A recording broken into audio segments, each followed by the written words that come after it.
Hey YouTubers, I thought it would be interesting to take you on a quick walk around of a 97 Bandit 1200S that I've had for a couple of years and got it was in bad shape.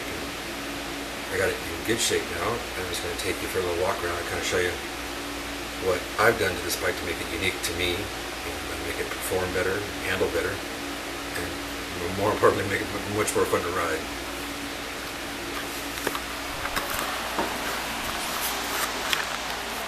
So there it is. It's red, maroon, 97 Bandit 1200 S model. S models are faired. The fairing is on there. So the bike was pretty badly damaged when I got it. Just from neglect and abuse, basically left outside for a number of years under a tree. I was wrecked on the right side. I didn't have any lights really to speak of. It ran okay after about $800 worth of work at some motorcycle shop in town. But what I've done to this bike is to make it ergonomically more comfortable for me to ride. I started in the cockpit area. These are adjustable bars. I cut 6 inches off of these bars down here and lowered them down. They were clear up to here. Ridiculous. I mean, it's just like I was riding like a unicycle or something. So it's got cut down bars, new levers, mirrors, grips, of course. I put the bar and weights on, didn't have any. Polished the triple clamp, put new lights in the gauges, instrument panel, instrument gauges, put new lights in there. This panel was placed. The fairing stay was straightened out, was bent.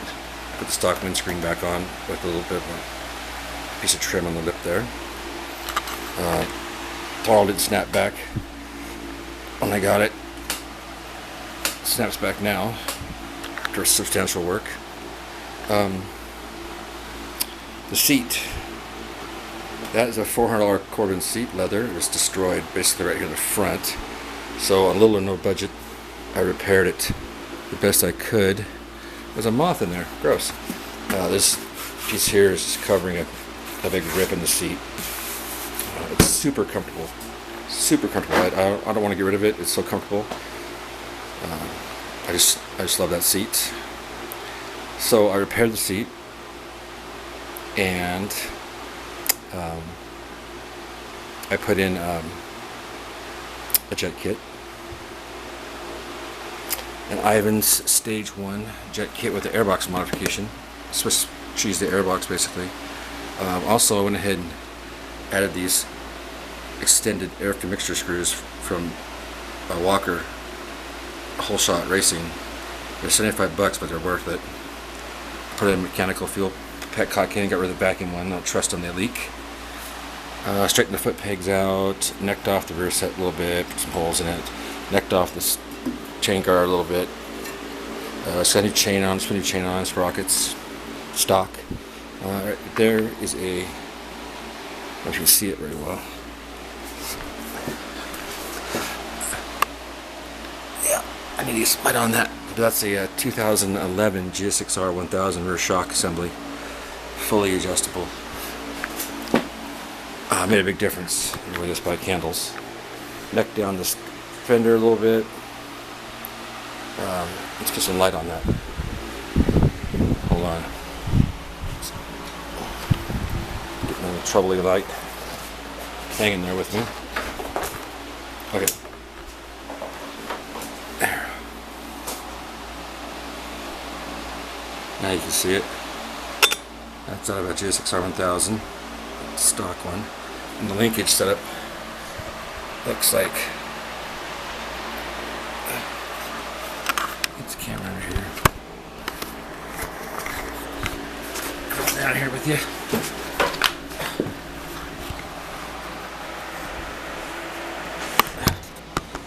So I had to add some shims, but it was no big deal. Worked out good. Love this rear shock. Made a big difference in the way this bike handles. And Oh, see that right there? That's the kickstand. With that rear shock, I had to add an inch of metal onto that sucker so the bike wouldn't lean over so far. And let's see what else. I just polished the header, polished the wheel, lip.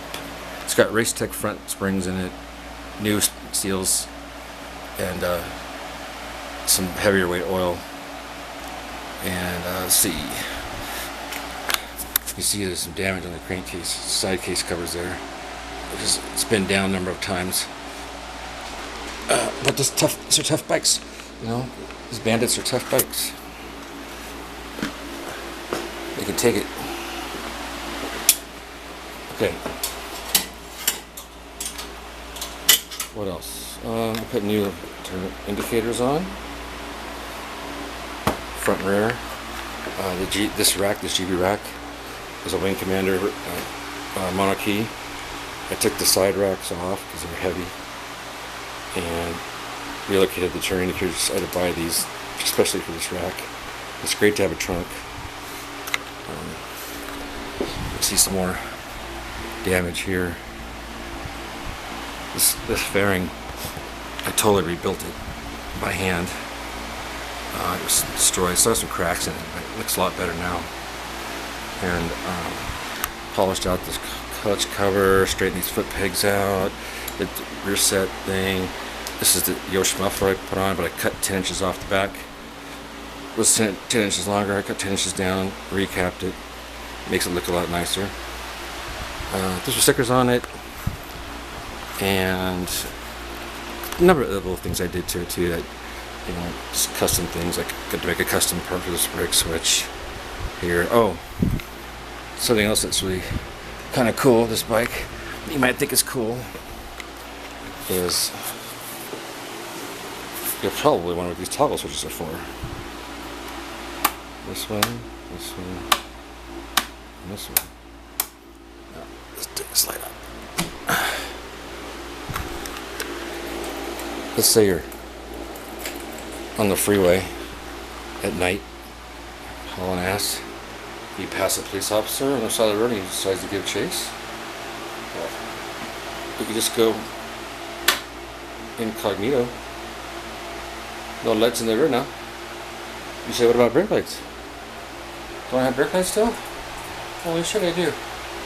No, if I switch this to there, no I don't. So basically, I'm history. And then my danger's gone, I turn the lights back on.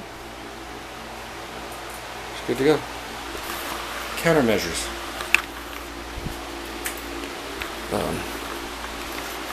Let's get the lights back on. This is just a brief overview of things I've done. You know, if I was going to go into in-depth stuff, I would talk about the carburetors and the airbox and the clutch cover and how I did the bars, how I leveled them, how I straightened the nose out. It looks great, man. You know, it's fun to ride. Handles good, it's fast. Let's hear what it sounds like.